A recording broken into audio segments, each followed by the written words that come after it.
Bueno, pues bienvenido, bienvenida a un nuevo episodio de Divergencias, en que, bueno, voy a hablar de un tema para mí muy importante, en cierto modo complejo, como es este del rearme, el, re- el rearme de gestión y el rearme moral.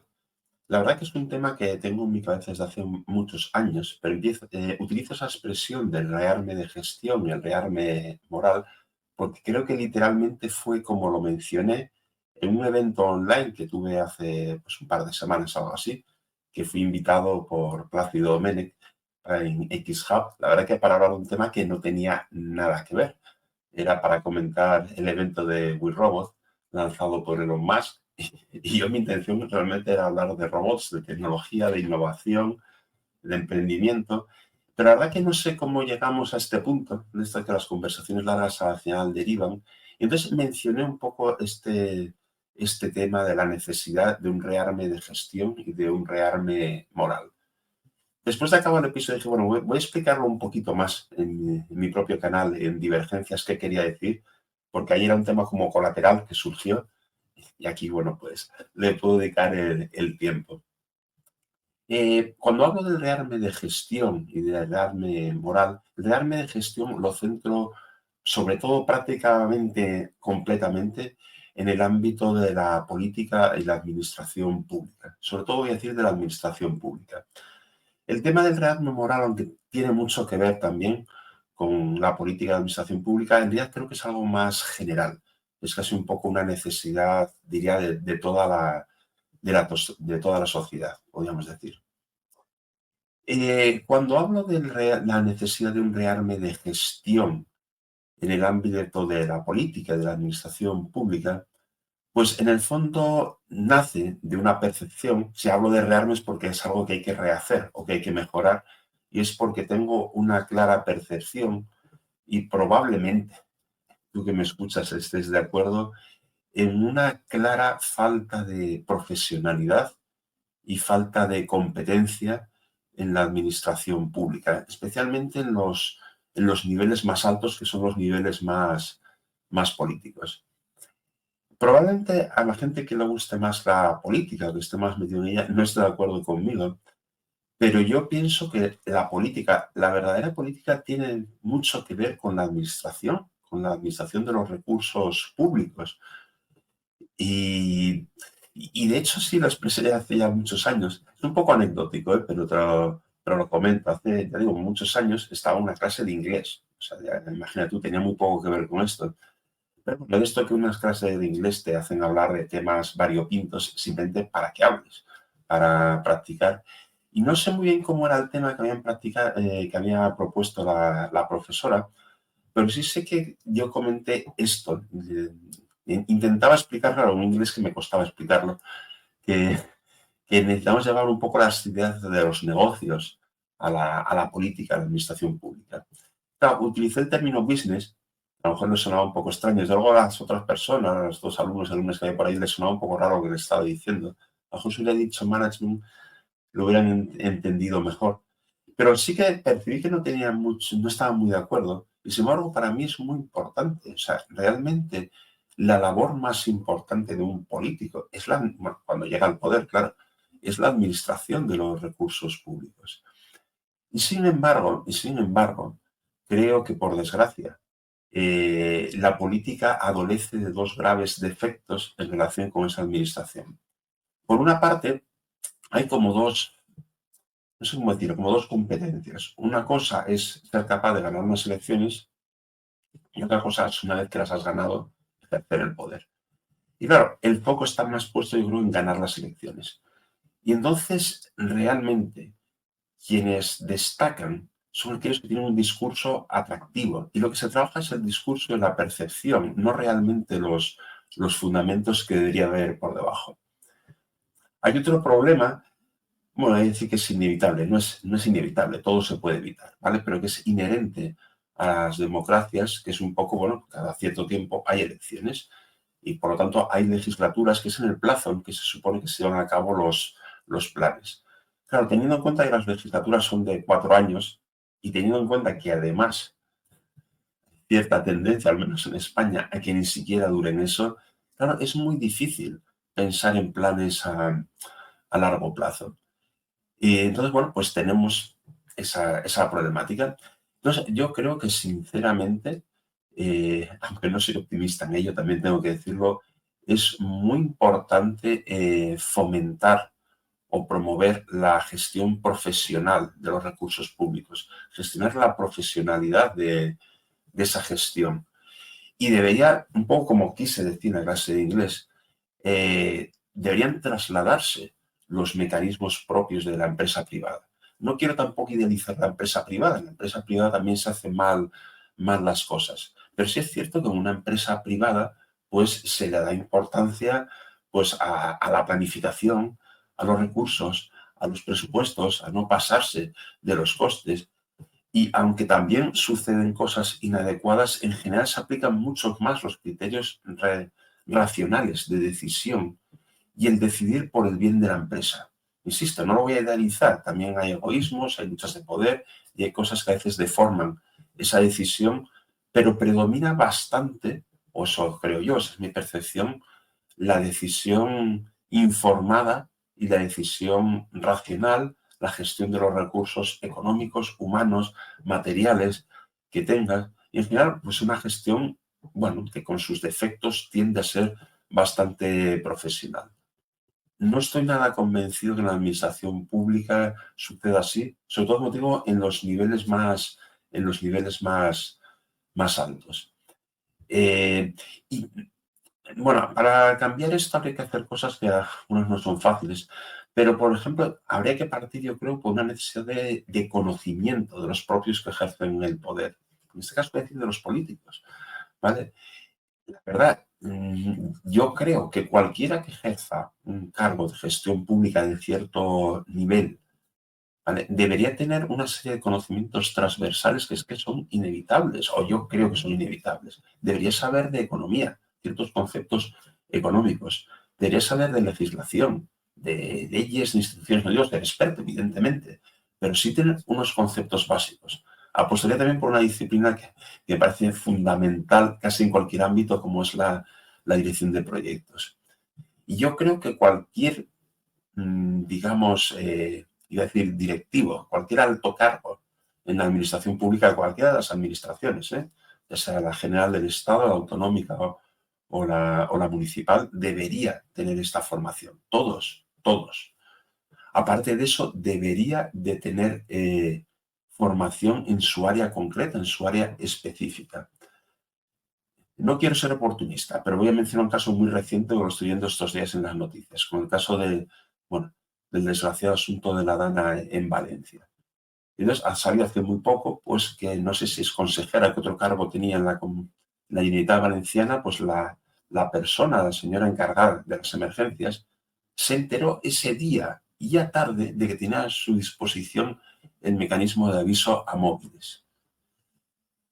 Sinceramente, no conozco la trayectoria de esta persona, puede que sea excelente, puede estar haciendo una labor fantástica en su ámbito de gestión, pero está claro que no conocía el entorno que está gestionando.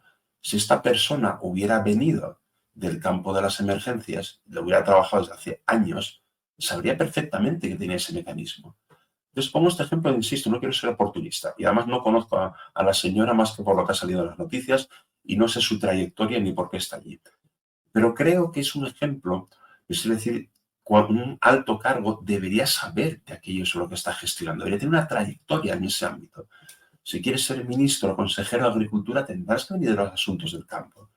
Si vas a estar en economía, pues yo qué sé, tendrás que venir de la banca o de algo similar, deberás saber de macroeconomía, de finanzas. Si vas a ser ministro o ministra de Defensa, pues hombre, deberás conocer al ejército. Pero no digo recientemente, en los últimos 3 meses, deberás tener una trayectoria en ese campo. Bueno, y todos sabemos que no es así, que ministros, consejeros, consejeras y ministras se nombran en la mayoría de los casos por otros motivos. Entonces, no tienen el conocimiento específico. No estoy muy convencido si tienen los conocimientos transversales que te decía, de derecho, de economía, pero los específicos en muchos casos no es así. Entonces, pues claro, es un poco difícil hacer una gestión profesional y con criterio si te falta el conocimiento. Y he dicho que lo centro mucho en los altos cargos porque, hombre, yo asumo que los funcionarios por lo menos han pasado unas oposiciones y al menos se garantiza de alguna forma que tienen un nivel mínimo de conocimiento para ejercer aquello en lo que están. Pero los cargos políticos libre de designación no pasan nada. Bueno, los más altos han sido elegidos, los otros han sido designados y sin mayor criterio. Mira, personalmente esto también es un poco anecdótico. Hay veces que habrás visto en las noticias cuando se nombra un nuevo gobierno autonómico o más bien gobierno nacional en España y en el extranjero, pero claro, lógicamente miramos más al de España. Algunas veces dicen los comentaristas políticos, hablan de que es un gobierno de tecnócratas. Y cuando dicen un gobierno de tecnócratas, yo noto como una especie de, no sé cómo decir, voy a decir desprecio, a lo mejor es una palabra muy exagerada, pero es como si fuera un gobierno de segundo nivel, como si fueran tecnócratas. Pues yo te voy a decir una cosa, personalmente, cuando me dicen que es un gobierno de tecnócratas, para mí es fantástico. Digo, bueno, pues a lo mejor hay alguna posibilidad de que realmente sea bueno, porque realmente deja aparte o va a dejar parcialmente aparte esos discursos políticos, esas luchas de poder, y a cambio van a ser personas que conocen el campo en el que están gestionando y se van a centrar en la gestión, no en otra cosa.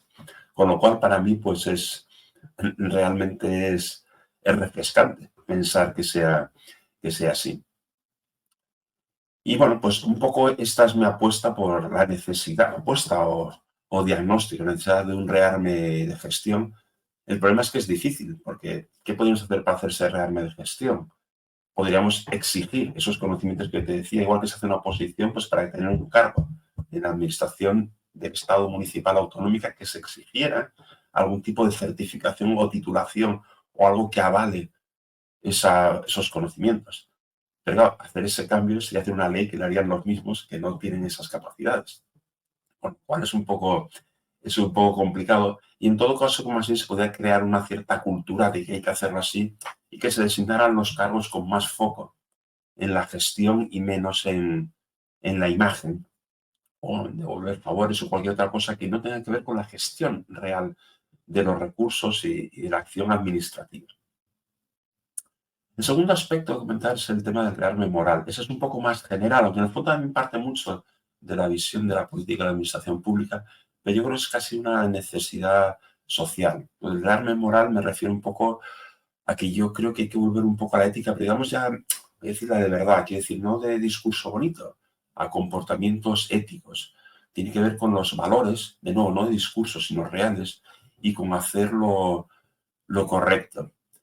Y en hacer lo correcto hay muchas cosas, pero por ejemplo, antes te hablaba del cortoplacismo, y claro, ese cortoplacismo y esa visión de querer vender una imagen que se produce en la política puede llevar a no hacer lo correcto en cosas que no son lucidas.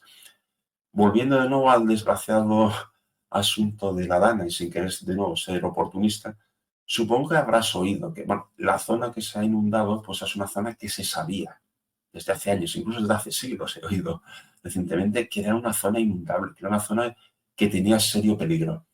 Serio peligro, bueno, pues por sus características ya no solamente climáticas, sino orográficas, entonces, bueno, pues es una zona que tiene ese peligro.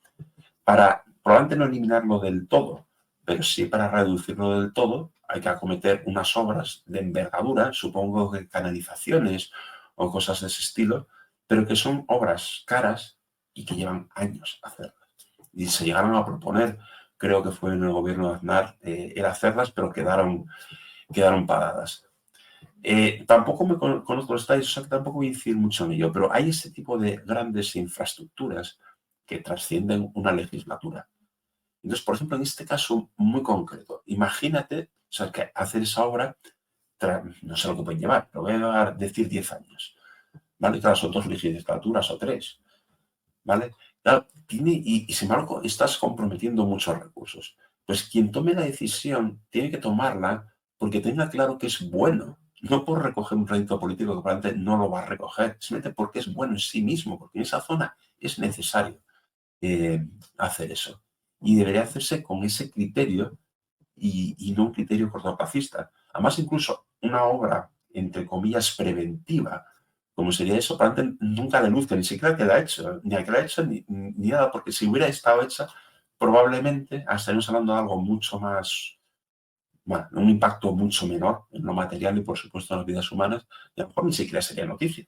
Si no pasa nada muy gordo, pues ni siquiera daríamos mérito a que se hizo. Entonces habría que hacerlo simplemente porque es lo correcto, porque es lo que hay que hacer. Hay más acciones que habría que hacer.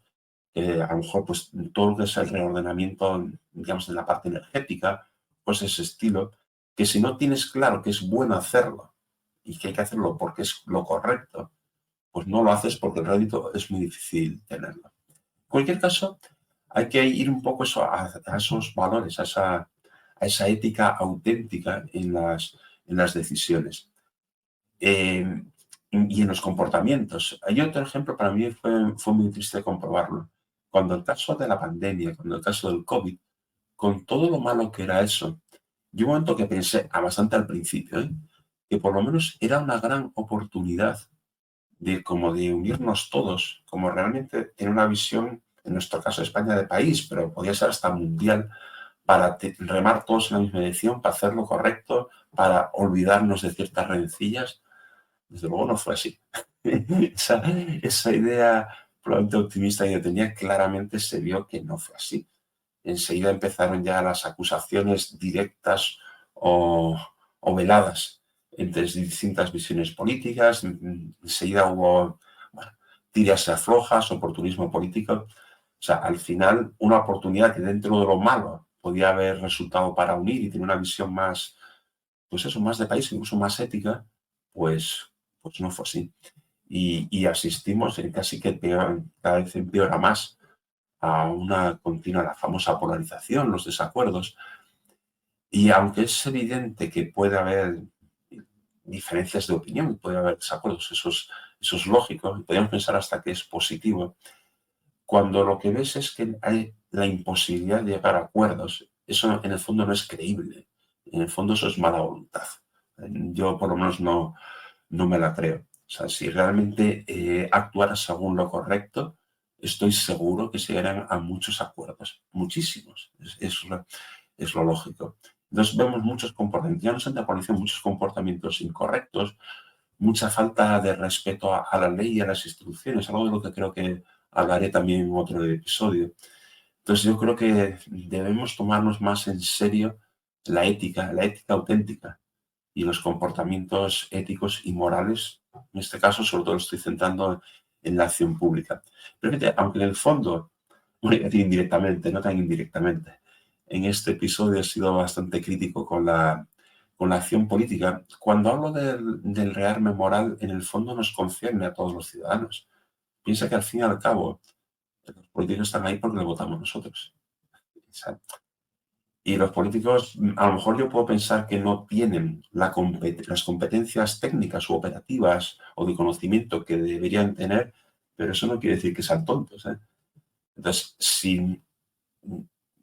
si los políticos no sienten la presión de la ciudadanía para unos comportamientos éticos, es porque no la estamos ejerciendo. Y si los políticos notaran en la ciudadanía una exigencia de ética, de que llegaran a esos acuerdos, lo harían, porque en el fondo les van ellos, dependen un poco no mucho, de la opinión de la ciudadanía y sobre todo de sus votos. Con lo cual, la ética, aparte que trasciende a todos los comportamientos, no solamente es la parte política, es en el día a día que cada uno de nosotros, en nuestra comunidad, en nuestra empresa, pero incluso en el aspecto político, al fin y al cabo, si se sintiera en la propia sociedad esa exigencia de ética, se acabaría produciendo, aunque solamente fuera por interés. Y la verdad es que yo creo que al final, aunque parezca a lo mejor, no sé si te puede parecer que hablar del rearme de gestión y del rearme moral son temas distintos. De cierto modo lo son, pero al final confluyen bastante. Cuando vas un poco a esa administración de los recursos públicos, de las políticas públicas, yo, bueno, no, estoy convencido, otra cosa es que se consiga, es que en el fondo, si fuéramos profesionales y si fuéramos éticos, llegaríamos a muchísimos acuerdos, prácticamente en todo, en casi todo. Porque en el fondo, si dejamos aparte tonterías de discrepancias superficiales, de porque yo soy de estos o de los otros, o tú eres de los otros, en el fondo lo que queremos las personas, prácticamente, la inmensa mayoría de las personas, queremos todos prácticamente lo mismo. En el fondo, nuestras aspiraciones o deseos son casi lo mismo. Y si además fuéramos profesionales, pues las capacidades técnicas y de gestión son las que son y nos van a apuntar en que la forma de conseguir eso que queremos es prácticamente la misma. Es la que hay, es lo que sabemos hacer ahora mismo. Con lo cual, al final nos llegaría, bueno, a las mismas conclusiones. Bueno, este ha sido un episodio un poquito de, no sé cómo decir, en el fondo deseos, porque yo sé que esto es muy difícil de cambiar. O sea, yo, por decirlo de alguna forma, lo diagnostico. No sé decir que me quejo, tampoco que me queje, aunque bueno, en el fondo sí que siento la queja. Lo diagnostico, tengo muy pocas esperanzas de que esto cambie. Esa es la verdad. Pero bueno, por no ser muy negativos, en el fondo creo que al final lo que nos queda es el ámbito individual de actuación, nuestro entorno cercano. Y entonces, bueno, en la medida a ti que me escuchas, que puedas actuar, sí que te sugiero, te animo, por supuesto, a ese comportamiento profesional en el ámbito y que te muevas y también al comportamiento ético en tu propio ámbito y hasta donde puedas en exigirlo o promoverlo, pues un poco más allá. Venga, pues muchas gracias y nos escuchamos en el siguiente episodio.